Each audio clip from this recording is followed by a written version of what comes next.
ഇനി മുതൽ ഈ മതവിമർശനം, യുക്തിവാദം, ശാസ്ത്ര ചിന്തകൾ ഇതുപോലുള്ള ഫീൽഡിൽ ഉള്ള ചർച്ചയ്ക്ക് ഇനി മുതൽ ഞാനും ഉണ്ടാവും. അപ്പം അതിന് ഞാൻ സത്യത്തിൽ ഇങ്ങനെ ഈ ഒരു ഇതിലേക്ക് വരണമെന്ന് വിചാരിക്കും, ഇങ്ങനെ വിസിബിളായിട്ട് ഇങ്ങനെ വരണമെന്ന് വിചാരിച്ച ഒരാളല്ല. ഫേസ്ബുക്കിലൊക്കെ പലതും ഇങ്ങനെ എഴുതി മറിക്കുന്ന ഒരു കൂട്ടത്തിലായിരുന്നു കുറേ നാൾ മുമ്പ്. പക്ഷെ ഇങ്ങനെ ഈ ക്യാമറയിൽ അല്ലെങ്കിൽ ഒരു പബ്ലിക് പെർഫോമൻസിൽ ഇങ്ങനെ വരും എന്ന് വിചാരിച്ച ഒരാളല്ല. കാരണം എന്നെ പേഴ്സണലായിട്ട് അറിയുന്നവർക്കൊക്കെ അറിയാം, ഞാൻ ഭയങ്കര ഇൻട്രോവേർട്ട് ആയിട്ടുള്ള ഒരാളാണ്. അങ്ങനെ പബ്ലിക് പെർഫോമൻസിനൊന്നും ഒട്ടും താല്പര്യമില്ലാത്ത, അതിന് വളരെയധികം മടിയുള്ള ഒരു വ്യക്തിയായിരുന്നു. അപ്പം എന്നെ ഈ ഫീൽഡിലേക്ക് നിർബന്ധമായിട്ട് കൊണ്ടുവരാൻ സഹായിച്ച രണ്ട് സുഡാപ്പി സഹോദരന്മാരെ പ്രത്യേകം എടുത്തു പറയാതെ എനിക്ക് ഇത് മുന്നോട്ട് കൊണ്ടുപോകാൻ പറ്റില്ല. കാരണം അങ്ങനെ ചെയ്യുന്നത് ഞാൻ എന്നോടും അവരോടും ചെയ്യുന്ന ഒരു നീതികേടായിരിക്കും, ഒരു നന്ദികേടായിരിക്കും. അപ്പം അതുകൊണ്ട് എനിക്ക് അതും കൂടെ പറഞ്ഞിട്ടേ മുന്നോട്ട് പോകാൻ പറ്റുള്ളൂ. അപ്പം അവരെക്കുറിച്ച് രണ്ട് കൃതജ്ഞതാ വാക്കുകൾ പറഞ്ഞുകൊണ്ട് നമുക്ക് മുന്നോട്ട് പോകാം. അപ്പം ഈ സുഡാപ്പി സഹോദരന്മാർ ആരെന്നുള്ളൊരു പ്രസക്തിയില്ല, അത് അവരുടെ പേരൊന്നും ഞാൻ പറയാൻ ഉദ്ദേശിക്കുന്നില്ല. പക്ഷെ രണ്ടുപേരും, ഒരാളും മതത്തിന് വേണ്ടിയിട്ട് എന്നെ സ്വന്തം ചേട്ടൻ എന്നൊക്കെ പറഞ്ഞ് കൊണ്ടുവരുന്ന ആളാണ്. പക്ഷെ മതം വന്നപ്പോൾ ഒരു ചതിക്കുകയും വ്യക്തിഗതമായി ഒരാൾ എൻ്റെ കൂടെ അല്ലെങ്കിൽ യുക്തിവാദ ഗ്രൂപ്പിലുണ്ടായിരുന്ന ഒരാൾ ഒരു വ്യക്തിവിദ്വേഷത്തിൻ്റെ പേരിൽ ഞാൻ മതത്തിലേക്ക് വന്നു എന്ന് പറഞ്ഞപ്പോൾ, ആ വ്യക്തിവിദ്വേഷം തീർക്കാൻ വേണ്ടി ഞാൻ മതത്തിലേക്ക് വന്നു എന്ന് പറഞ്ഞപ്പോൾ, ജ്യേഷ്ഠൻ എന്ന് പറഞ്ഞ ആളെ മതത്തിനു വേണ്ടി മറ്റേ ആളുടെ കൂടെ കൂടി എല്ലാവിധ കുൽസിത പ്രവൃത്തി ചെയ്യാൻ കൂട്ടുന്ന ഒരാളാണ്. ഈ ആദ്യത്തെ വ്യക്തിയാവട്ടെ ഒരു നിസ്സാര ഒരു പ്രശ്നം എടുത്ത് അങ്ങോട്ട് ഊതി വീർപ്പിച്ചുകൊണ്ട് അത് കടുത്ത വൈരാഗ്യമായിട്ട് എന്തോ ഒരു സൈക്കോയെ പോലെ പിന്നെ എൻ്റെ പിന്നാലെ അങ്ങോട്ട് കൂടി ഈ ന്യൂജൻ ഭാഷയിൽ പറഞ്ഞ ഓർബിറ്റിങ് തുടങ്ങി. അതായത് എന്നെ ഒബ്സർവ് ചെയ്യാനും എനിക്കെതിരെ എന്തൊക്കെ ചെയ്യാമോ അതൊക്കെ ചെയ്യാനും, എന്നെ എങ്ങനെയൊക്കെ നാണം കെടുത്താമോ അതൊക്കെ നാണം കെടുത്താനും ഒക്കെ എന്ത് ചെയ്യാൻ. അതിൻ്റെ ഭാഗമായിട്ട് പുള്ളി മഹല്ലിൽ വന്ന്, അതായത് അവിടെ പള്ളിയിൽ വന്നുകൊണ്ട് എൻ്റെ ഫോട്ടോ കാണിച്ച് ഞാൻ യുക്തിവാദിയാണെന്ന് പറഞ്ഞു. പക്ഷെ പള്ളിക്കാരെന്നോടൊന്നും ചോദിക്കുക അങ്ങനെയൊന്നും ചെയ്തിട്ടൊന്നുമില്ല. അവർ സ്വാഭാവികമായിട്ട് എൻ്റെ വൈഫിൻ്റെ ബ്രദറോട് വിളിച്ചിങ്ങനെ 2-3 പേര് വന്നിട്ടുണ്ടായി എന്ന് മാത്രമേ പറഞ്ഞുള്ളൂ. അതവിടെ തീർന്ന്, അതൊന്നൊരു ഇഷ്യൂ അല്ല. പക്ഷെ ഇവിടുത്തെ വിഷയം എന്താണെന്ന് വെച്ച് കഴിഞ്ഞാൽ, ഇദ്ദേഹത്തിന് ഈ മതം, ഞാൻ ഇസ്ലാം മതം സ്വീകരിച്ചു എന്ന് പറഞ്ഞ് അങ്ങോട്ട് പോയതിന് ശേഷം ഈ ഇസ്ലാം മതത്തെ ഇങ്ങനെ ഉപയോഗിക്കാൻ പറ്റും എന്ന് കണ്ട് കൃത്യമായി അത് തന്നെ ചെയ്തു എന്നുള്ളതാണ്. അതായത് ഒരു മുസ്ലിമായ, യഥാർത്ഥത്തിൽ ഒരു മുസ്ലിമായ ഒരാൾ ഇസ്ലാം അങ്ങനെ തീവ്രവാദമൊന്നുമില്ല, ഇസ്ലാമിൽ ആർക്കും സ്വാതന്ത്ര്യമുണ്ട്, വേണമെങ്കിൽ വിശ്വസിച്ചാൽ മതി, പഠിച്ചവനും ആ വ്യക്തിയും തമ്മിലാണ് ബന്ധം എന്ന് പറയുമെങ്കിലും, പക്ഷെ ഇവിടെ ഭൂമിയിൽ തന്നെ നരകുണ്ടാക്കണമെന്ന് നമുക്കറിയാം. പക്ഷെ അത് ഉപയോഗപ്പെടുത്തിയതുള്ളതാണ്. അത് മറ്റേ ആ കൂടെ നിന്ന് വലിയ ബുദ്ധിമാൻ എന്ന് പറഞ്ഞ് എന്നെ ജ്യേഷ്ഠൻ എന്നൊക്കെ പറഞ്ഞ ആൾക്ക് പോലും ഇത് മനസ്സിലായില്ല. അത് മനസ്സിലായിരുന്നെങ്കിൽ ഇയാളെ 4 ചീത്ത പറഞ്ഞ ഞാൻ ചെയ്തതിന്. പക്ഷെ അതൊന്നും ചെയ്യാൻ പുള്ളിക്ക് പറ്റില്ല. കാരണം ഇസ്ലാമിലെ അടിസ്ഥാനപരമായിട്ട് ഇങ്ങനെ ഒരു വിഷയമുണ്ട്. ഇപ്പൊ മലപ്പുറം പോലുള്ള അല്ലെങ്കിൽ അതുപോലുള്ള വടക്കൻ കേരളത്തിലെ പല മിനി പാകിസ്ഥാനികളിലൊക്കെ ആണെന്നുണ്ടെങ്കിൽ ആ മഹല്ലുകാർക്ക് അവിടെ വലിയ ഇഷ്യൂസ് ഒക്കെ ഉണ്ടാക്കാൻ പറ്റും ആ വ്യക്തിക്കെതിരെ. ഞാൻ മധ്യ കേരളത്തിലായതുകൊണ്ടും മധ്യ കേരളത്തിൻ്റെ തന്നെ തെക്കേ ഭാഗത്തായതുകൊണ്ടും എൻ്റെ അടുത്ത് അത്തരത്തിലുള്ള, ഞങ്ങളുടെ ഏരിയയിലൊന്നും അത്തരത്തിലുള്ള ഒരു അഭ്യാസം നടക്കാത്തതിൻ്റെ പേരിൽ പുള്ളി പരാജയപ്പെട്ടാണ്.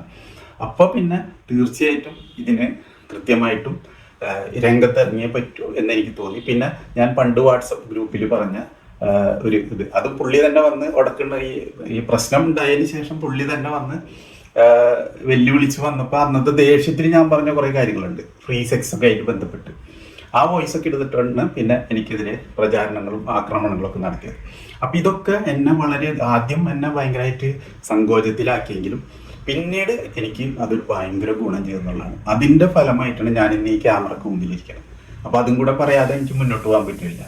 അപ്പം ശരിക്കും പറഞ്ഞു കഴിഞ്ഞാൽ അവരാണ് എന്നെ ഫീൽഡിലേക്ക് വലിച്ചു കൊണ്ടുവന്നത്. ഇനി ഇവിടെ നിന്ന് അങ്ങോട്ട് ഞാൻ അവർക്ക് വേണ്ടി അവരുടെ ആഗ്രഹം പോലെ പ്രവർത്തിക്കാനായിട്ട് തീരുമാനിച്ചേക്കാണ്. അപ്പം ഇനി മുതൽ വിവിധ വിഷയങ്ങൾ എടുത്തിട്ട് ഞാൻ ഈ വിഷയം കൈകാര്യം ചെയ്യുന്നതായിരിക്കും. പിന്നത്തെ കാര്യം എന്താണെന്ന് വെച്ച് കഴിഞ്ഞാൽ, എനിക്കെതിരെ ഇനി ഇവർ മറ്റേ വോയിസും കാര്യങ്ങളൊക്കെ കൊണ്ടുവരും എന്ന് ഞാൻ പറഞ്ഞില്ലേ, അപ്പോഴത്തേക്ക് വേണ്ടി മാറ്റി വെച്ച കുറച്ച് കാര്യങ്ങളുണ്ട്. അപ്പോൾ അവർ എൻ്റെ ആ പഴയ വോയിസുകളും കാര്യങ്ങളും, അതാണ് എനിക്കെതിരെ അവരുടെ കയ്യിലുള്ള ആയുധം എന്ന് പറഞ്ഞത്. ഇനി അതും കൊണ്ടുവരുമ്പോൾ അത് പല പല അവർ നേരിട്ടല്ല കൊണ്ടുവരാം, അപ്പോൾ ആർക്കെങ്കിലും ഒക്കെ കൊടുത്തിട്ട് പല യൂട്യൂബ് ചാനലിലോ അല്ലെങ്കിൽ എവിടെ ആയിക്കോട്ടെ അത് കൊണ്ടുവരുമ്പോൾ പറയാൻ വേണ്ടി കുറേ സബ്ജക്റ്റുകൾ ഞാൻ മാറ്റി വെച്ചിട്ടുണ്ട്. അത് മുഹമ്മദുമായിട്ട് അതിനെ എങ്ങനെ കണക്ട് ചെയ്യാൻ പറ്റും, ഞാൻ പറഞ്ഞതിലെ മിസ്റ്റേക്ക് ഞാൻ സമ്മതിക്കാൻ തയ്യാറാണ്, ഞാനത് തള്ളാനും തയ്യാറാണ്. പക്ഷെ മുഹമ്മദുമായിട്ട് അതിനെ എങ്ങനെ കണക്ട് ചെയ്യും, ഒരിക്കൽ തള്ളാൻ പറ്റാത്ത രീതിയിൽ അതിനെ കണക്ട് ചെയ്യുന്ന രീതിയും കാര്യങ്ങളും മാറ്റി വെച്ചിട്ടുണ്ട്. വേറെ ചില കാര്യങ്ങളും ഞാൻ അവർ വരാൻ വേണ്ടിയിട്ട് വെയിറ്റ് ചെയ്ത് കാത്തു വെച്ചിട്ടുണ്ട്.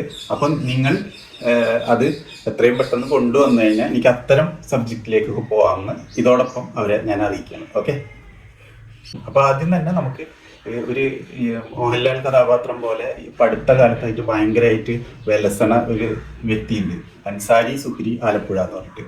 അപ്പം അദ്ദേഹത്തിനെ പിടിച്ചുകൊണ്ട് മുന്നോട്ട്, ഉദ്ഘാടനം പുള്ളിയുടെ പേരിൽ തന്നെ ആയിക്കോട്ടെ, പിടിച്ച് മുന്നോട്ട് പോകാം. അപ്പം അദ്ദേഹം നമ്മുടെ എസൻസിന്റെ ഒരു പ്രഭാഷകയായ ജാൻവി ടീച്ചറെ വിമർശിച്ചുകൊണ്ട് ഇട്ട ഒരു വീഡിയോന്റെ പ്രതികരണത്തിൽ നിന്ന് തന്നെ നമുക്ക് തുടങ്ങാം. അപ്പം അദ്ദേഹം പറയുന്നത് കേട്ടിട്ട് നമുക്ക് മുന്നോട്ട് പോകാം. ലോകം മാറും, because this is the best way to live. ലോകം നിലവിൽ മാറിയല്ലോ പെങ്ങളെ, ഇനി എന്താണ്, ഏത് മാറ്റത്തിനാണ് വിധേയപ്പെടാൻ പോകുന്നത്? നിലവിൽ ഇപ്പോൾ ലോകം മാറിയതിൻ്റെ ഏറ്റവും വലിയ അടയാളമാണ് 10 കൊല്ലം മുമ്പ് നമ്മൾ കേൾക്കാത്ത വാർത്തയാണല്ലോ. 20 വയസ്സ് തികയാത്ത കുട്ടി ഒരു കുടുംബത്തിൽ 5 പേരെ ചുറ്റിക കൊണ്ട് നിഷ്ഠൂരമായി അടിച്ചു കൊലപ്പെടുത്തുന്നു. MDMA ലഹരിയിൽ ഗർഭം ചുമന്ന ക്യാൻസർ രോഗിയായിരുന്ന സ്വന്തം മാതാവിനെ മകൻ വെട്ടിക്കൊലപ്പെടുത്തുന്നു. സ്വന്തം പിതാവിനാൽ മകൾ ഗർഭിണിയാകുന്നു. അപ്പം എൻ്റെ പ്രിയപ്പെട്ട പെങ്ങൾ പറയും, അങ്ങനെ ഉപദ്രവിക്കുന്നവരും കൊല്ലുന്നവരിലുമൊക്കെ വിശ്വാസികളില്ലേ? വിശ്വാസികൾ ഒരാളും അതിനകത്തില്ല. വിശ്വാസികളുടെ പേര് സ്വീകരിച്ചവർ, ഏതെങ്കിലും മതത്തിൻ്റെ പേര് സ്വീകരിച്ചവരുണ്ടാകും, അവർ വിശ്വാസികളല്ല. കാരണം വിശ്വാസത്തിൻ്റെ ഡെഫിനിഷൻ എന്ന് പറഞ്ഞാൽ ഒരാദർശത്തെ നെഞ്ചേറ്റുകയും പൂർണ്ണാർത്ഥത്തിൽ അതിനെ അനുധാവനം ചെയ്യുന്ന, ഫോളോ ചെയ്യുന്ന ആളാണ്. ഏതെങ്കിലും ഒരു പാർട്ട് മാത്രമല്ല, മുഴുവൻ പാർട്ടുകളെയും, എല്ലാ നന്മകളെയും അനുധാവനം ചെയ്യുകയും തിന്മകളെ നിരാകരിക്കുകയും ചെയ്യുന്നവനാണ് യഥാർത്ഥ വിശ്വാസി എന്നുള്ളത്.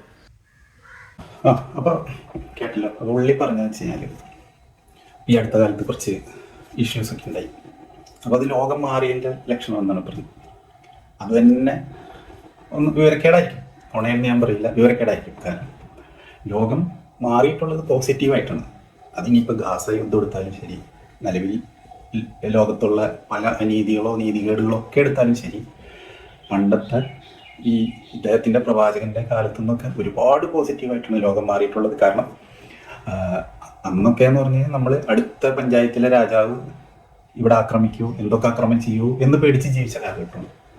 മുഹമ്മദിൻ്റെ കാലത്ത് മറ്റു മതവിശ്വാസികൾ, ബഹുദൈവ വിശ്വാസികൾ അതുപോലുള്ളവരൊക്കെ ഭയപ്പെട്ട് ജീവിച്ച കാലമാണ്. അതിന് ഹദീസ് അടക്കമുണ്ട്. അതായത് 1 മാസം വഴി ദൂരം വരെയുള്ള യാത്ര ചെയ്യേണ്ട സ്ഥലത്തൊക്കെ ഈ മുഹമ്മദിനെ കുറിച്ച് ഭയം ഇട്ട് കൊടുക്കും അള്ളാഹു എന്നുള്ള ഹദീസ് അടക്കമുണ്ട്.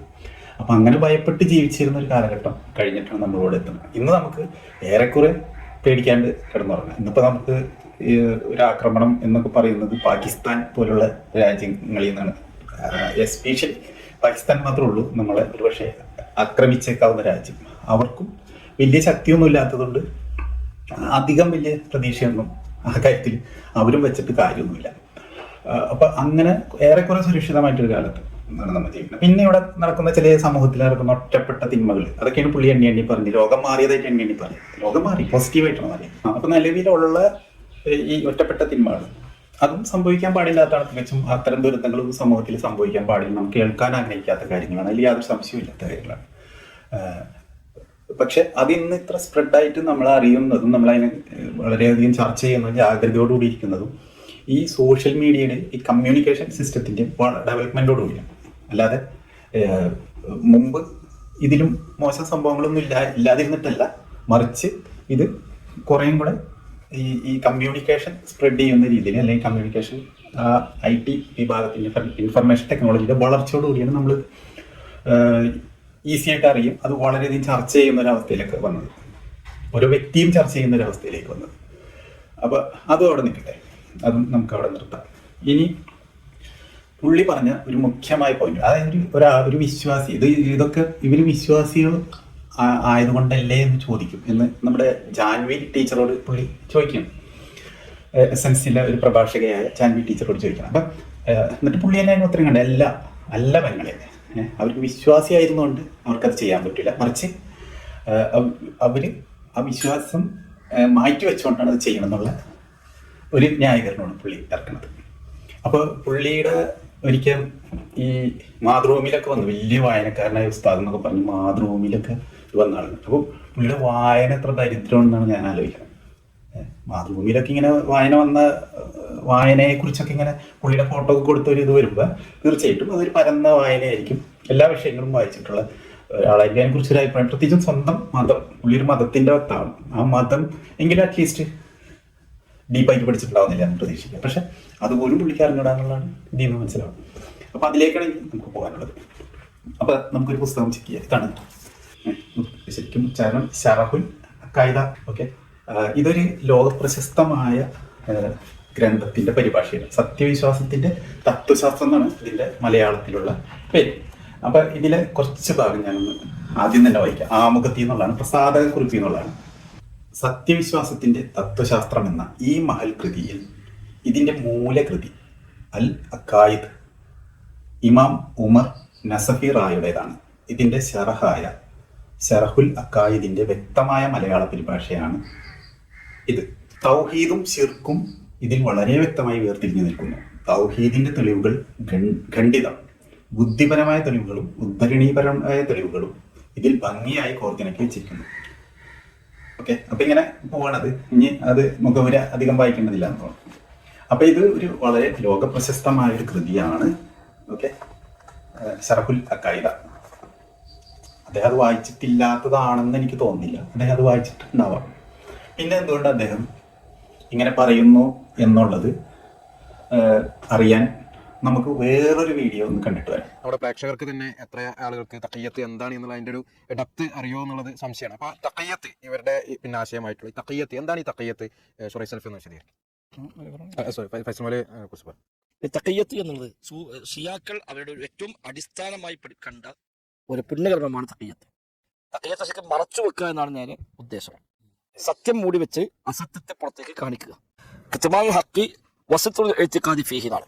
ഹക്ക് മറച്ചു വെക്കുക, അതിലെ വിശ്വാസം ഒളിപ്പിച്ചു വെക്കുക, എന്നിട്ട് എതിരാളികളുടെ വിശ്വാസം സ്വയം എടുത്ത് അണിയുക, പ്രകടിപ്പിക്കുക. ഇതാണ് തഖിയ്യത്ത് എന്ന് ഉദ്ദേശിക്കുന്നത്. എന്താണ് സംഭവം എന്ന് മനസ്സിലായി? തഖിയ്യത്ത് അത് ഞാൻ തഖിയ്യത്ത് എന്താണെന്ന് വിശദീകരിച്ചു. എനിക്കത് അറിയാൻ പറ്റുന്നത് എനിക്കിതിന് മുമ്പേ അറിയാം. അപ്പം ഞാൻ തഖിയ്യത്ത് എന്താണെന്ന് വിശദീകരിച്ചു കഴിഞ്ഞാൽ ഇത് പറയും അത് അവൻ കയ്യിൽ നിന്ന് എടുത്ത് പറയണതാണ്. അങ്ങനെ ഒരു സംഭവമൊന്നും ഇസ്ലാമിക ലോകത്തില്ല എന്നുള്ള മട്ടിലത് മറിക്കും. അപ്പം ഇത് ഫൈസൽ മൗലവി, വിസ്ഡം ഗ്രൂപ്പിൻ്റെ ഫൈസൽ മൗലവി അത് പറയുമ്പോൾ അത് ആധികാരികമാണ്. ഓക്കെ, ഞാൻ എൻ്റെ കയ്യിൽ നിന്ന് എടുത്ത് പറയുന്നതല്ല എന്നുള്ളത് വളരെ വ്യക്തമായി. അപ്പോൾ തഖിയ്യത്ത് എന്താണെന്നാണ് പറയുന്നത്. അതായത് മതത്തിൻ്റെ യഥാർത്ഥ മുഖം ഇന്നത്തെ മതേതര സമൂഹത്തിൽ പലപ്പോഴും നമുക്ക് വെളിപ്പെടുത്താൻ പറ്റില്ല. വെളിപ്പെടുത്തി കഴിഞ്ഞാൽ കുറച്ച് നാറ്റം വരും, കുറച്ച് അപകട സൂചനാ പ്രശ്നങ്ങൾ വരും, വെറുപ്പും വിദ്വേഷമൊക്കെ വരും. അപ്പോൾ എന്ത് ചെയ്യണം? അപ്പോൾ ഒന്നാൾ ഈ അടുത്ത് ജിഹാദിൻ്റെ വിഷയത്തിൽ രാഹുൽ ഈശ്വർ പറഞ്ഞതിനെ ഇവരൊക്കെ സപ്പോർട്ട് ചെയ്ത പോലെ തന്നെ ജിഹാദ് എന്താണെന്ന് ഇവർക്കൊക്കെ അറിയാം. പക്ഷെ രാഹുൽ ഈശ്വർ പറഞ്ഞതിനെ സപ്പോർട്ട് ചെയ്യണം എന്താണെന്ന് വെച്ച് കഴിഞ്ഞാൽ ജിഹാദ് ഒരു കുഴപ്പമില്ലാത്ത സാധനമാണെന്ന് പൊതുസമൂഹത്തിനൊന്ന് ബോധ്യപ്പെടുത്താൻ വേണ്ടിയിട്ടുള്ളത്.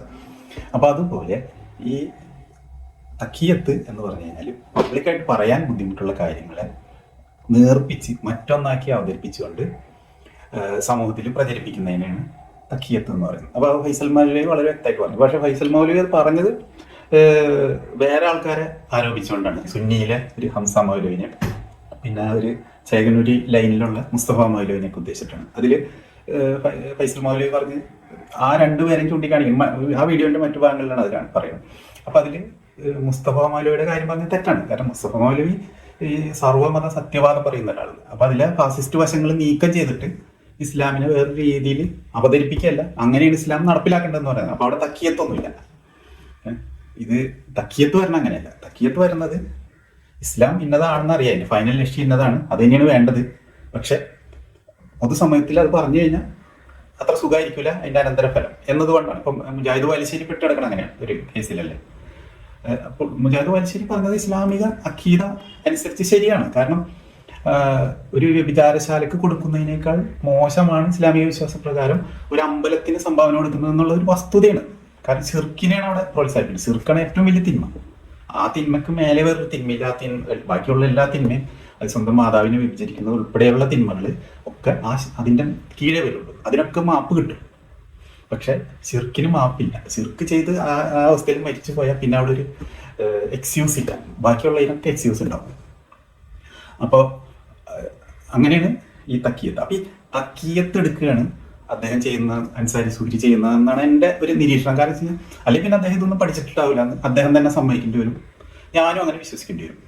അപ്പം അത് അത്ര ഉചിതമാണെന്ന് തോന്നല്ല. കാരണം മാതൃഭൂമിയിൽ ഫോട്ടോ സഹിതം ഭയങ്കര വായനക്കാരനാണെന്ന് പറഞ്ഞു വന്നല്ലേ. അപ്പോൾ അതുകൊണ്ട് നമുക്ക് ഈ ഷറഹുൽ അഖായിദയുടെ മറ്റു പേജ് ഇത് സംബന്ധിച്ച് വിശദീകരിക്കുന്ന മറ്റു പേജുകളിലേക്ക് നമുക്കൊന്ന് പോവാം, എന്നിട്ട് അതൊന്ന് എക്സ്പ്ലെയിൻ ചെയ്യാം. അപ്പം ഇതിൻ്റെ ചാപ്റ്ററാണ് പാപവും കുഫറും. അപ്പൊ ഈ പാപവും കുഫറും എന്ന് പറഞ്ഞിട്ട് ഇതിലൊരു സബ് ടൈറ്റിൽ ഉണ്ട്. ചാപ്റ്റർ എന്ന് പറയാൻ പറ്റില്ല, ഒരു സബ് ടൈറ്റിൽ ഉണ്ട്. ആ സബ് ടൈറ്റിൽ തുടങ്ങണത് ഞാൻ വായിക്കാം. കുറച്ചും ഇങ്ങനെ വായിക്കാൻ ഞാൻ ഉദ്ദേശിക്കുന്നുണ്ട്. കാരണം എന്നാലും നിങ്ങൾക്ക് ഇത് കേൾക്കുന്നവർക്ക് എന്താണ് ഇതിന്റെ ബുട്ടൻസ് പിടിയിട്ടുള്ളൂ.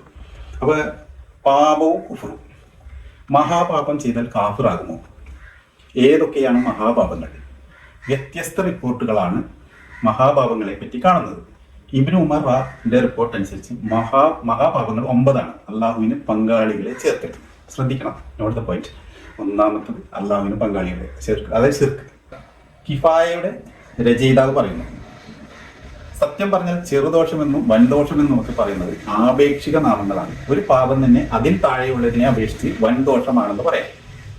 അതോടൊപ്പം തന്നെ അതിന് മീതെയുള്ളതിനെ അപേക്ഷിച്ച് അത് തന്നെ ചെറുദോഷമാണ്. നിരുപാധികം മഹാപാപം എന്ന് പറഞ്ഞാൽ അത് സത്യനിഷേധമാണ്. അതായത് നിരുപാധികം മഹാപാപം എന്ന് പറയുന്നത് ശിർക്കാണ്. സത്യനിഷേധം എന്ന് പറഞ്ഞാൽ ശിർക്കാണ്, അല്ലെങ്കിൽ കുഫറാണ്. ഓക്കെ, എന്നിട്ട് എഴുതിയിട്ടുണ്ട് നിരുപാധികം മഹാപാപം എന്ന് പറഞ്ഞാൽ അത് സത്യനിഷേധമാണ്, കുഫർ. കാരണം അതിലും വലുതുമായി ചേർത്ത് നോക്കാനില്ല. അതായത് അതിലും വലുതായിട്ട് പിന്നെ ഒന്ന് ചേർത്ത് നോക്കാൻ, കമ്പാരിസൺ അവിടെ സാധ്യമല്ല എന്ന് പറയും കുഫറുമായിട്ട്. ഏറ്റവും വലുതാണത്, അത് മാത്രമാണ് സ്വസത്ത കൊണ്ട് തന്നെ മഹാഭാവമായിരിക്കുന്നത്. മറ്റേതൊക്കെ ആപേക്ഷികമായി മാത്രം ചെറുതും വലുതുമാകും. അപ്പൊ കുഫറിന് അല്ലെങ്കിൽ ശിർക്കിന് താഴെയാണ് മറ്റ് മഹാഭാവങ്ങളൊക്കെ. ആകയാൽ സത്യനിഷേധമല്ലാത്ത മഹാഭാവം ചെയ്താൽ അയാൾ ഈമാനിൽ നിന്ന് പുറത്തായിക്കൊള്ളണമെന്നില്ല. Note the point again. അതായത് കുഫർ അല്ലാത്ത അല്ലെങ്കിൽ ശിർക്കല്ലാത്ത മഹാഭാവം ചെയ്താൽ അയാൾ ഈമാനിൽ നിന്ന് പുറത്തായിക്കൊള്ളണമെന്നില്ല. കാരണം അയാളുടെ ഉള്ളിൽ വിശ്വാസം അപ്പോഴും ശേഷിക്കുന്നു. അതായത് അള്ളാഹുവിലുള്ള വിശ്വാസവും കാര്യങ്ങളും അപ്പോഴും ശേഷിക്കുന്നു. ജസ്റ്റ് അയാൾ പാപിയെന്ന് മാത്രമേ ഉള്ളൂ. അതാണല്ലോ ഈമാനിന്റെ കാതൽ കേട്ടാ. ഇനി ആരാണ് ഇതിന് വിരുദ്ധമായിട്ട് സംസാരിക്കുന്നുള്ളതാണ് അടുത്ത പേജിൽ കേട്ടാ. 157-ാമത്തെ പേജ്. ഞാൻ 156-ാമത്തെ പേജ് നമുക്ക് വായിച്ചത്. 157-ാമത്തെ പേജ്. മുഅത്തസിലികൾ ഇതിനെതിരാണ്. മുഅത്തസിലികൾ എന്ന് പറഞ്ഞു കഴിഞ്ഞാൽ ഈ വ്യതിചലിച്ചവർ. മുഅത്തസിൽ എന്ന് പറഞ്ഞാൽ വ്യതിചലിച്ചവർ എന്നാണ് അർത്ഥം. വ്യതിചലിച്ചവർ എന്ന് ഇസ്ലാമിൽ നിന്ന് വ്യതിചലിച്ചവർ. അബ്ബാസി ഭരണകാലത്തുണ്ടായ ഒരു പ്രതിഭാസമാണ് ഈ മുഅത്തസിലി ചിന്താധാര എന്ന് പറയുന്നത്. അപ്പൊ ഈ മുഅത്തസിലികൾ ഇതിനെതിരാണ്. അപ്പൊ അവർ പറയുന്നത് വെച്ചാൽ അവർ വാദിക്കുന്നു മഹാപാപം ചെയ്തവൻ മുഅ്മിനുമല്ല കാഫിറുമല്ല. അതായത് മഹാപാപം ചെയ്തവൻ മുഅ്മിനുമല്ല കാഫിറുമല്ല, രണ്ടിന്റെ ഇടയിലാണ് മുഅത്തസിലികളുടെ വാദം. ഇസ്ലാമിനും കുഫറിനും മധ്യത്തിലുള്ള സങ്കേതം എത്രയത്? അവരുടെ ഈ വാദത്തിന്റെ അടിത്തറ ഈമാന്റെ പൊരുളിൽപ്പെട്ട ഒരു ഘടകമാണ് കർമ്മം എന്ന സിദ്ധാന്തമാകുന്നു. അതായത് കർമ്മത്തിന് കൂടി ഈമാനിൽ പങ്കുണ്ട് എന്നാണ് മുഅത്തസിലികളുടെ വാദം. ഓക്കെ, അപ്പൊ ഏകദേശം കാര്യങ്ങൾ മനസ്സിലായി. ഇനിയുണ്ട്, മഹാപാപം ചെയ്തവൻ സത്യനിഷേധത്തിൽ എത്തിക്കൊള്ളണമെന്നുമില്ല. ഖവാരിജികൾ ഇതിനെതിരാണ്. അപ്പൊ ഇതിന് കൃത്യമായി എതിരുള്ളത് ഖവാരിജികളാണ്. അവരുടെ വാദമാണ് ഇനിട്ട. അവർ പറയുന്നു വൻദോഷമല്ല, ചെറുദോഷം ചെയ്തവനും കാഫിർ തന്നെ. അതായത് MDMA അടിച്ചവനും മദ്യപിച്ചവനും മോഷ്ടിച്ചവനും ഒക്കെ കാഫിറാണെന്നാണ് ഖവാരിജികളുടെ വാദം. മുഅത്തസിലികൾ രണ്ടിന്റെ ഇടയിലാണ്. അതായത് പാപം ചെയ്തവൻ മുഅ്മിനുമല്ല കാഫിറുമല്ല. ഖവാരിജികളുടെ വാദമാണ്. ഖവാരിജികൾ എന്ന് പറഞ്ഞാൽ മറ്റേ പഠിച്ചു പോയവരാണ്. അതായത് 3 പേരെ കൊന്നാണ്. ഒന്ന് ഈജിപ്തിലെ ഗവർണറായിരുന്ന പ്രമുഖ സഹാബിനെ കൊല്ലാൻ പോയി. അയാളാണെന്ന് തെറ്റിദ്ധരിച്ച് വേറെ ആളെ കൊന്ന്. പിന്നെ ഒന്ന് അലീനെ കൊന്നത് ഖവാരിജെന്ന്, മുആവിയനെ കുത്തിയത്. ഇവര് 3 പേരെ ഒന്നിച്ച് കൊല്ലാനായിരുന്നു പദ്ധതി. പക്ഷെ മറ്റേ 2 പേര് രക്ഷപ്പെട്ടു. ഈജിപ്ഷ്യൻ ഗവർണർ ആള് മാറി കൊല്ലപ്പെട്ടു, വേറെ ആൾ കൊല്ലപ്പെട്ടു, അയാൾ രക്ഷപ്പെട്ടു. മുആവിയക്ക് ചെറിയ പരിക്കോടുകൂടി അയാൾ രക്ഷപ്പെട്ടു. അലിക്ക് കുത്ത് ശരിക്കും കൊണ്ട് അലി മരിച്ചു.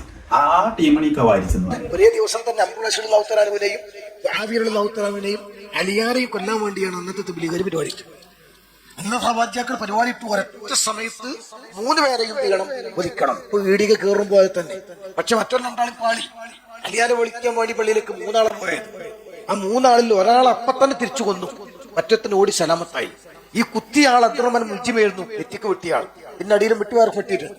അവൻ ഓടുന്ന സമയത്ത് എന്ത് ചെയ്തു, കമ്പിളിപ്പത് പിടിച്ചു. അങ്ങനെ പിടിച്ചിട്ട് അവന്റെ കയ്യും കാലും കെട്ടി ഹാജരാക്കി.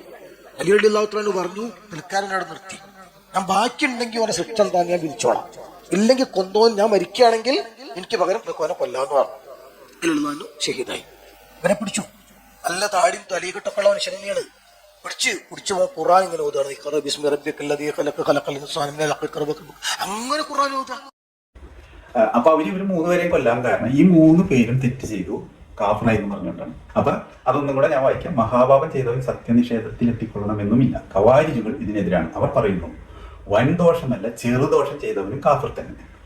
ഈമാന്റെയും കുഫറിന്റെയും ഇടയ്ക്ക് മറ്റൊരു സങ്കേതവും ഇല്ലെന്നും അവർ പറയുന്നു. ഇതൊക്കെ വിവിധ അഭിപ്രായങ്ങൾ. അപ്പൊ മനസ്സിലായില്ലേ സംഭവം? ഇനി നമ്മുടേതായ ന്യായീകരണങ്ങൾ പറയുന്നു. അടുത്തത് നമ്മുടെ ഈ ശറഹുൽ അഖായിദിന്റെ കർത്താവ്. ഈ പുസ്തകം മലയാളത്തിലേക്ക് ട്രാൻസ്ലേറ്റ് ചെയ്തേക്കുന്നത് സുന്നിയാണ്. നമ്മുടെ ഇയാളെ പോലെ തന്നെ അൻസാരി സൂഫി ഉസ്താദിനെ പോലെ ഒരു സുന്നി പണ്ഡിതനാണ് KVM പന്താവൂർ. ഓക്കെ, ഒരു വലിയ സുന്നി പണ്ഡിതനാണ്. ഇനി നമ്മുടേതായ ന്യായീകരണങ്ങൾ പറയാം. അവ വിവിധം. 1, ഈമാന്റെ കാതൽ മനസ്സുകൊണ്ടുള്ള വിശ്വാസമാണ്. അതിനെക്കുറിച്ച് ചർച്ച വരുന്നുണ്ട്. മനസ്സിലെ വിശ്വാസത്തിനെതിരായത് സംഭവിക്കുമ്പോഴേ ഒരാൾ തൻ്റെ ഈമാൻ എന്ന ഗുണത്തിൽ നിന്ന് പുറത്താകുന്നുള്ളൂ. എന്നാൽ കാമാർത്തിയാലോ ദുരഭിമാനത്താലോ അഹന്തയാലോ അലസതയാലോ മഹാപാപം ചെയ്യുന്നത് കൊണ്ട് മാത്രം അത് ഈമാനിന് എതിരാകുന്നില്ല. അൻസാരി സുഹരി ശ്രദ്ധിക്കണം. ഇനി മേലിൽ ഇതുപോലുള്ള വിവരക്കേട് വന്ന് പറയുന്നു. ഞങ്ങളെപ്പോലുള്ളവരൊക്കെ ഇവിടെ ഉണ്ട്.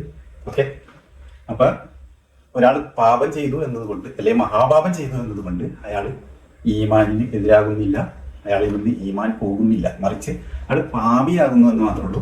ഈ പാപത്തിന് പ്രായച്ചിത്തമുണ്ട്. എക്സെപ്റ്റ് കുഫർ അതായത് ശിർക്കല്ലാത്ത പാപത്തിനൊക്കെ പ്രായച്ചിത്തമുണ്ട്. അപ്പോൾ അതാണ് നമുക്ക് ഇനി അടുത്ത്. അപ്പൊ പ്രത്യേകിച്ച് പാപം ചെയ്യുന്നത് ശിക്ഷയെ ഭയപ്പെടുന്നതോടെയും മാപ്പ് പ്രതീക്ഷിച്ച് തൗബ ചെയ്യാമെന്ന ഉദ്ദേശമൊക്കെ ആവുമ്പോൾ ആപത്തിന്റെ ഉഗ്രത വർദ്ധിക്കാതെ നിൽക്കും. അതായത് ഇനി തൗബ ചെയ്യാലോ എന്ന് വിചാരിച്ചിട്ട് അൻസാരി സുഹരിക്ക് ഈമാൻ പോവാതെ പാപം ചെയ്യാതെ ക്ലിയർ ആയി വിചാരിക്കും. അപ്പൊ അതിന്റെ ഉഗ്രത വർദ്ധിക്കാതെ നിൽക്കും. മറിച്ച് പാപം ചെയ്യുന്നത് ഹലാലാണെന്നുള്ള ഉദ്ദേശമാണെങ്കിൽ അഥവാ അതൊരു നിസ്സാര കാര്യമാണെന്ന മട്ടാണെങ്കിൽ അവിടെ കുഫിരിയത്ത് ഇഴഞ്ഞു വന്ന് കൂടുന്നു. അതായത് അൻസാരി സുഹരി ഉസ്താദ് പാപം ചെയ്യുന്നത് ഹലാലെന്ന് വിചാരിച്ചിട്ട് പാപം ചെയ്താല് അവിടെ കുഫർ വന്നത്. പക്ഷെ തൗബ ചെയ്യാന്ന് വിചാരിച്ചിട്ട് ഇന്ന് അൻസാരി സുഹരി പോയി വ്യഭിചാരോ അല്ലെങ്കിൽ കൊലപാതകമോ മോഷണമോ നടത്തിയാൽ അതിന്റെ ഉഗ്രത കുറവാണ്. അത് പശ്ചാത്തപിച്ച് നമുക്ക് മറികടക്കാവുന്നതുള്ളൂ. ചില പാപങ്ങളെ ശറയിൽ സത്യനിഷേധത്തിന്റെ ചിഹ്നങ്ങളായി എണ്ണിയിട്ടുണ്ട്. അവ അങ്ങനെ തന്നെയാണ്, അതിൽ ആർക്കും തർക്കമില്ല. ശറഇന്റെ പ്രമാണങ്ങളാൽ അവ അങ്ങനെയാണെന്ന് അറിയപ്പെട്ടതാകുന്നു. ഉദാഹരണം, വിഗ്രഹങ്ങൾക്ക് സുജൂദ് ചെയ്യൽ. ഓക്കെ, അത് കടുത്ത പാപമാണ്. അത് ചെയ്തു കഴിഞ്ഞാൽ കാഫറായി. ഓക്കെ, അതേസമയം ഒരു മോഷണം, ഒരു കൊലപാതകം, വ്യഭിചാരം പോലുള്ള കാര്യങ്ങൾ സുഹരി ഉസ്താദ് ചെയ്തു കഴിഞ്ഞാൽ ഈമാൻ നഷ്ടപ്പെടുന്നില്ല, കാഫറാകുന്നില്ല. അപ്പൊ ഞാൻ വിശദമായിട്ട് പഠിപ്പിച്ചില്ല ഉസ്താദ്. ഉദാഹരണം, വിഗ്രഹങ്ങൾക്ക് സുജൂദ് ചെയ്യൽ, മുസാഫ് അഴുക്കിൽ വലിച്ചെറിയൽ, അതായത് മുസാഫ് അഴുക്കിൽ വലിച്ചെറിയൽ, വിഗ്രഹങ്ങൾക്ക് സുജൂദ് ചെയ്യരുത്, ഇതൊക്കെ കാഫറാകുന്ന കാര്യമാണ് കേട്ടോ. സത്യനിഷേധ വാക്യങ്ങൾ ഉരുവിടൽ തുടങ്ങിയവ, അതായത് ഈ നമസ്കാരം അത് ഉടായിപ്പാണ് തട്ടിപ്പെണെന്ന് പറയാം, ഞങ്ങളൊക്കെ പറയണായിരുന്നു വെറുതെ നേരം പോക്കെന്ന് പറയാം. ഇതുപോലുള്ള ഇതൊക്കെ തന്നെ സത്യനിഷേധത്തിന്റെ കാര്യങ്ങൾ.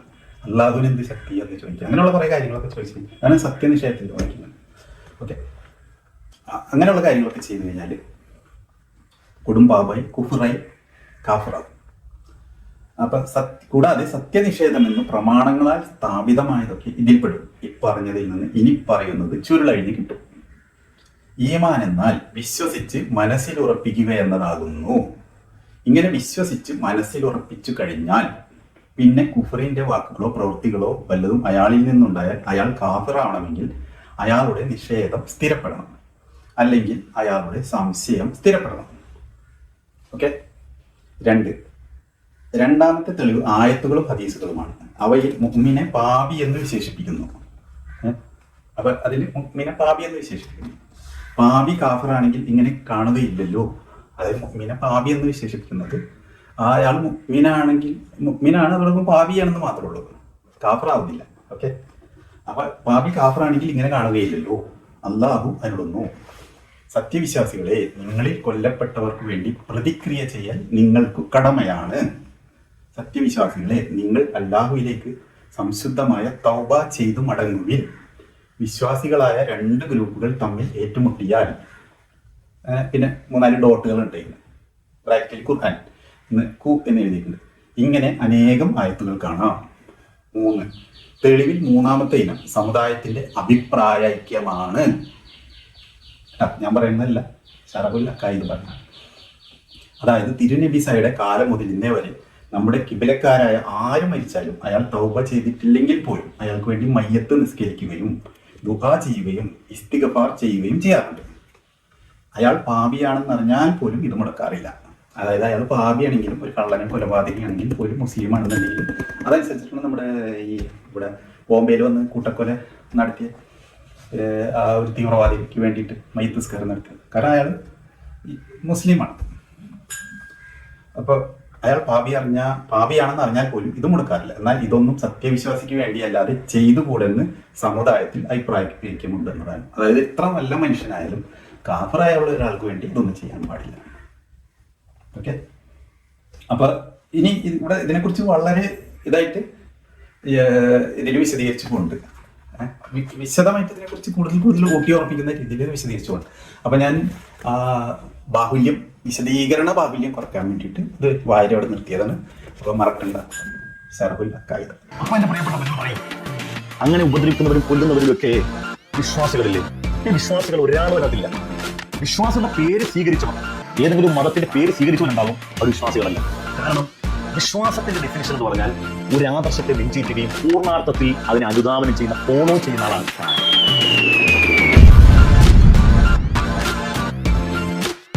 ഓക്കെ, അപ്പോൾ അൻസാരി ഉസ്താദ് പറഞ്ഞത് തക്കിയ ആണെന്നുള്ളതിന് തെളിവാണ് ഞാനിപ്പോൾ വെച്ചത്. അതായത് ഇവിടെ അൻസാരി ഉസ്താദ് പറയാൻ ശ്രമിച്ചത് കുറ്റവാളി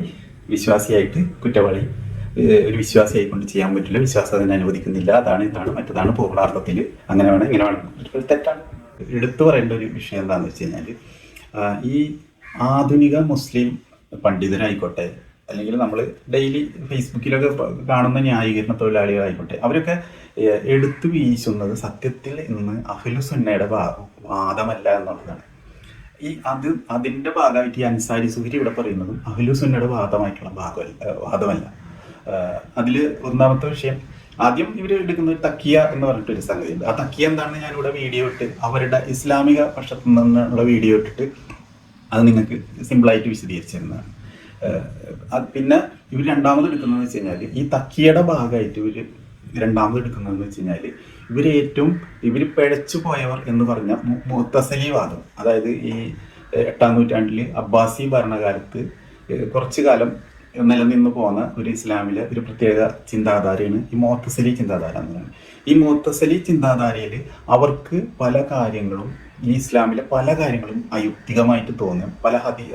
അന്ന് നിലവിലുണ്ടായിരുന്ന ഹദീസുകളും കാര്യങ്ങൾ ഇതൊക്കെ വളരെ അയുക്തികമായിട്ടും ഇത് മനുഷ്യത്വ വിരുദ്ധമായിട്ടൊക്കെ ഫീൽ ചെയ്യും, അല്ലെങ്കിൽ പുറത്ത് പറഞ്ഞു നിൽക്കാൻ പറ്റുന്നില്ല. കാരണം അവിടേക്ക് എത്തിയപ്പോൾ ഈ ഇറാഖ് കേന്ദ്രീകരിച്ചിട്ടാണല്ലോ ഈ മുഅ്തസിലി ഉണ്ടായത്, അല്ലെങ്കിൽ അബ്ബാസി ഭരണം ഉണ്ടായത്. അപ്പോൾ അവർ ഈ ഗ്രീക്ക് ഫിലോസഫിയൊക്കെ ഭയങ്കരമായിട്ട് പഠിച്ച ഒരു വിഭാഗമായിട്ട് മാറി. ഇവിടെ ഈ മുഹമ്മദും കൂട്ടാളികളും എന്ന് പറഞ്ഞു കഴിഞ്ഞാൽ ഫിലോസഫിയാണ്, ഇതൊന്നുമില്ല. വെറും ഈ മതവികാരവും ഈ അന്ധവിശ്വാസങ്ങളും മണ്ടത്തരങ്ങളും മാത്രം ഉണ്ടായിരുന്ന ഒരു വിഭാഗം. പക്ഷെ ഇവരുടെ ഈ ഇവർ സ്ഥാപിച്ച ഇസ്ലാം എന്ന് പറഞ്ഞ സാധനം ഈ സിറിയയിലേക്കും അല്ലെങ്കിൽ ഇറാഖിലേക്കും ഒക്കെ പോകാം, അവിടെ കേന്ദ്രമായി പേർഷ്യയിലേക്കൊക്കെ പോകാം, അവിടെ കേന്ദ്രമായി ഭരണം സ്ഥാപിക്കുകയൊക്കെ ചെയ്തു തുടങ്ങിയപ്പോഴാണ് ഈ ഫിലോസഫിയുടെ കുറേ അസ്ഥിതകൾ ഇതിൽ കയറി കൂടുക. അങ്ങനെയാണ് ഈ അയുക്തികത, ഒരുപാട് പ്രശ്നങ്ങൾ, ലോജിക്കൽ പ്രോബ്ലംസ് ഒക്കെ വരും. പറഞ്ഞു നിൽക്കാൻ പറ്റാത്ത വെറും അന്ധവിശ്വാസം മാത്രം വെച്ച് മുന്നോട്ട് കൊണ്ടൊരവസ്ഥ വന്നതിന് ചെയ്തപ്പോൾ ഈ മുഅ്തസിലികൾ പല വാദങ്ങളും തള്ളാൻ തുടങ്ങി. അതങ്ങനെയല്ല, അത് ഇങ്ങനെയാണെന്ന് അവർ സ്ഥാപിക്കാൻ തുടങ്ങി. അതിൻ്റെ ഭാഗമായിട്ടാണ് ഇതിൽ ലോജിക്കൊക്കെ കലർത്താൻ തുടങ്ങിയത്. അങ്ങനെ ഹദീസൊക്കെ കുറേ തള്ളാനൊക്കെ തുടങ്ങിയിട്ട്, ഖുറാനോട് യോജിക്കാത്ത ഹദീസൊന്നും എടുക്കണ്ട എന്നുള്ളത് പറഞ്ഞ്, ഖുറാൻ സൃഷ്ടിയാണ് എന്ന് പറഞ്ഞ്, ഖുറാൻ അനാദിയാണെന്നാണ് അഹ്ലുസുന്നയുടെ വാദം. ഇവര് ഖുർആൻ അനാദിയല്ല സൃഷ്ടിയാണെന്ന് പറഞ്ഞ് അങ്ങനെയുള്ള കാര്യങ്ങളൊക്കെ ഉണ്ട്. അതൊക്കെ പിന്നീട് നമ്മൾ വിശദീകരിക്കും എന്താണ് ഈ സൃഷ്ടിയും അനാദിയും തമ്മിലുള്ള വ്യത്യാസം എന്നൊക്കെ ഉള്ളത് പെട്ടെന്ന് നമുക്ക് പറഞ്ഞാൽ മനസ്സിലാവില്ല, അതൊന്ന് എക്സ്പ്ലെയിൻ ചെയ്യേണ്ടതുണ്ട്.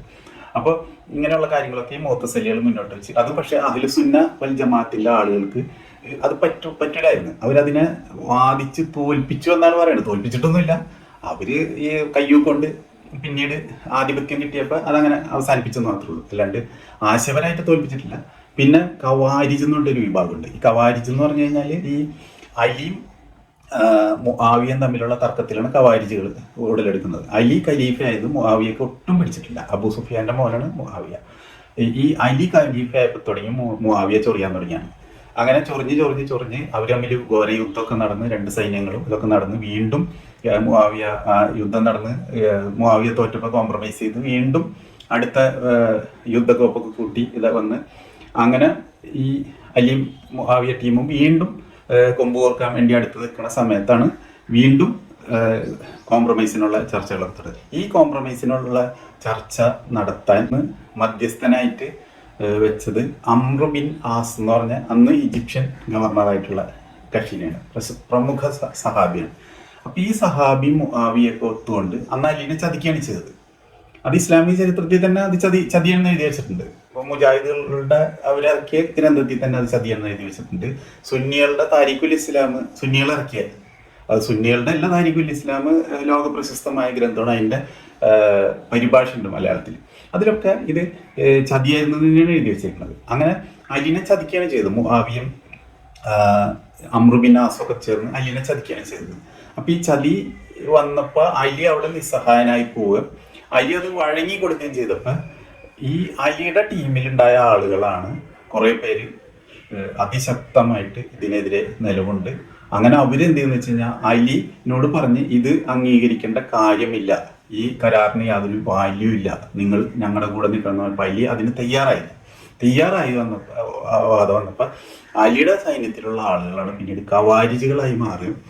അങ്ങനെ അവർ കർശന നിലപാടുമായിട്ട് മുന്നോട്ട് വന്നു. അതനുസരിച്ച് അവര് തീരുമാനമെടുത്തത് ഇങ്ങനെയാണ്: അലി കാഫറായിരിക്കുന്നു, മുആവിയ കാഫറായിരിക്കുന്നു, അംർ ബിൻ ആസ് കാഫറായിരിക്കുന്നു. അങ്ങനെ ഇവരൊക്കെ കാഫറായി. കാരണം ഇവർ തെറ്റായ കാര്യം ചെയ്തുകൊണ്ട് അങ്ങനെ തെറ്റ് ചെയ്തവൻ മുസ്ലിം അല്ല കാഫറാകും എന്ന വാദം മുന്നോട്ട് വെക്കുന്നത് ഖവാരിജികളാണ്. എന്നാൽ മുഅ്തസിലിയ വാദാവട്ടെ തെറ്റ് ചെയ്തവൻ മുഅ്മിനുമല്ല കാഫറുമല്ല എന്നൊരു വാദമാണ് മുന്നോട്ട് വെച്ചത്. ഒരേ സമയം മുഅ്മിനുമല്ല കാഫറുമല്ല എന്നൊരു വാദവും മുന്നോട്ട് വെച്ചത്. അവന് വേണമെങ്കിൽ തൗബ ചെയ്ത് വീണ്ടും മുഅ്മിനാവാം, പക്ഷെ അവൻ കാഫറായിട്ടില്ല എന്തായാലും എന്നൊരു വാദവും മുഅ്തസിലിയ മുന്നോട്ട് വെച്ചത്. ഖവാരിജികൾ കർശനമായിട്ട് പറഞ്ഞത് ചെറിയ തെറ്റ് ചെയ്താലും ശരി, വലിയ തെറ്റ് ചെയ്താലും ശരി, മഹാപാപം ചെയ്താലും ശരി അവൻ കാഫറായി എന്നാണ് ഖവാരിജികളുടെ വാദം. ഇന്ന് മുസ്ലിങ്ങൾ മുന്നോട്ട് വെക്കുന്ന വാദം, ഈ അൻസാരി സൂഫിയൊക്കെ മുന്നോട്ട് വെക്കുന്ന വാദം, ആ വാദം ഒന്ന് തെളിയിക്കലാണ് ഇന്നത്തെ ഈ വീഡിയോയിൽ ഞാൻ പ്രധാനമായിട്ട് ടാർഗറ്റ് ചെയ്യണം. അപ്പൊ തക്കിയ സത്യത്തിൽ എടുക്കണ ആരാണ്? ഈ ഫൈസൽ മൗലവിയുടെ ആൾക്കാരും ഈ അൻസാരി സൂഫിനെ പോലുള്ള ഈ സുന്നികളും ഒക്കെ പാടെ കൂടെ അല്ലേ ഇത് ചെയ്യണത്. അപ്പൊ അതൊന്ന് തുറന്നു കാണിക്കാൻ ഈ എപ്പിസോഡ് ഞാൻ ഉപയോഗിച്ചത്. ഇനി അടുത്ത എപ്പിസോഡിൽ ഇതിലും വലിയൊരു തമാശയായിട്ട് അൻസാരി സുഹരിയുടെ തന്നെ ഇതിലും വലിയൊരു തമാശയായിട്ട് ഞാൻ വരുന്നതായിരിക്കും. ഇതിന്റെ പിന്നാലെ തന്നെ ഉണ്ട്. ഓക്കെ, കുറച്ച് കാര്യങ്ങൾ ഇദ്ദേഹത്തിനെ തന്നെ പിടിച്ചിട്ട് നമുക്ക് വേറെ ആളുകളിലേക്ക് പോവാം. അപ്പൊ ഈ എപ്പിസോഡ് ഇവിടെ വൈൻഡപ്പ് ചെയ്യണം. Okay, thanks. ഇവിടെ ഞാനൊരു ചലഞ്ച് വെക്കുകയാണ്. നിങ്ങൾക്കുമാകാം കോടീശ്വരൻ. അതായത് ഞാൻ ഈ പറഞ്ഞതൊന്നും ഈ ഹദീസ് കിതാബുകളിലോ ഞാൻ ഈ വായിച്ച ഗ്രന്ഥങ്ങളിലോ ഒന്നും ഇല്ലെങ്കിൽ 1 കോടി രൂപ ഞാൻ നിങ്ങൾക്ക് തരും. അപ്പൊ നിങ്ങൾക്കുമാകാം കോടീശ്വരൻ. ഞാനീ പറഞ്ഞത് എൻ്റെ സ്വന്തം കയ്യിൽ നിന്ന് പറഞ്ഞതാണ്. ഞാൻ ചില തമാശക്ക് വേണ്ടി കുറെ ഉസ്താദിന്റെ പേരും മദദ് പൊന്നാനി UP എന്നൊക്കെ പറഞ്ഞിട്ടുണ്ടെങ്കിൽ അതൊഴിച്ച് നിർത്തിയിട്ട് ഞാൻ വായിച്ച കാര്യങ്ങൾ ഒന്നും ഈ കിതാബുകളിലില്ല, സഹീഹ് മുസ്ലിമിലില്ല, സഹീഹ് ബുഖാരിയിലില്ല, ശർഹുൽ അഖായിദിലില്ല എന്നൊക്കെ തെളിയിക്കുന്നവർക്ക് 1 കോടി രൂപ സമ്മാനം. അപ്പൊ നിങ്ങൾക്കുമാകാം കോടീശ്വരൻ. ഓക്കെ.